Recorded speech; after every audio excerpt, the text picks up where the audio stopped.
Friends, നമുക്കറിയാം Blasters versus Odisha മത്സരം, knockout മത്സരം 19-ാം തീയതി മാച്ച്, അതായത് വെള്ളിയാഴ്ച. ഇന്ന് ടീം ട്രാവൽ ചെയ്തിരിക്കുകയാണ്. പക്ഷേ ഇന്ന് ട്രാവൽ ചെയ്ത സ്ക്വാഡിൽ ഡിമി ഉണ്ടെന്നാണ് ന്യൂസ് വരുന്നത്.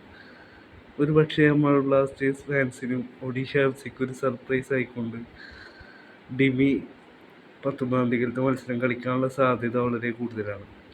നമുക്കറിയാം ഇമാൻ കോച്ച് പലപ്പോഴും സർപ്രൈസായിട്ട് പ്ലേ ഓഫിൽ പലതും കരുതി വെക്കാറുണ്ട്. അതേപോലൊരു സർപ്രൈസായിട്ട് ചിലപ്പോൾ ഡിമി കളിച്ചുകൂടാ എന്നില്ല. നമുക്കറിയാം ഡിമിയും കൂടി ഉണ്ട് എന്നുണ്ടെങ്കിൽ നമ്മൾ ടീം ഡബിൾ സ്ട്രോങ് ആവും എന്നുള്ള കാര്യത്തിൽ ഒരു സംശയമില്ല. ലൂണയും അതേപോലെ തന്നെ ഫെഡോറും ഉണ്ട്. അപ്പോൾ നമ്മളുടെ ടീമിൻ്റെ മുന്നേറ്റ നിര ഒരു LDF എന്നറിയപ്പെടും. L ഫോർ ലൂണ, D ഫോർ ഡിമി, F ഫോർ ഫെഡോർ. അതാണ് LDF എന്ന മുന്നേറ്റ നിരയായിരിക്കും ഡിമി പ്ലേ ഓഫിൽ ഇറങ്ങുന്നുണ്ടെങ്കിൽ നമ്മുടെ മുന്നേറ്റ നിരയുടെ കോംബോയുടെ പേര്.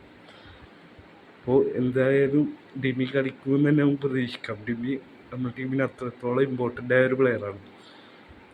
നമ്മുടെ സ്ക്വാഡിന് എത്രത്തോളം ഇമ്പോർട്ടൻ്റ് ആണ്. ഈ ലീഗിൽ തന്നെ ടോപ്പ് സ്കോററാണ് ഡിമി. എന്തായാലും നമുക്ക് ഇപ്രാവശ്യത്തെ പ്ലേ ഓഫ് വിജയിച്ചു കയറുമെന്ന് തന്നെ വിചാരിക്കാം. ജയിച്ചാലും സെമിയിൽ കാത്തിരിക്കുന്നത് മോഹൻ ബഗാനാണ്. എന്തായാലും നമുക്ക് അടുത്ത ദിവസം പ്രസ് മീറ്റിൽ കൂടുതൽ ഡീറ്റെയിൽസ് വരുമെന്ന് പ്രതീക്ഷിക്കാം. അതോടുകൂടി നമ്മൾ വീഡിയോ അവസാനിപ്പിക്കുകയാണ്. ഇനി നമുക്ക് നാളെ മറ്റൊരു വീഡിയോയിൽ കാണാം.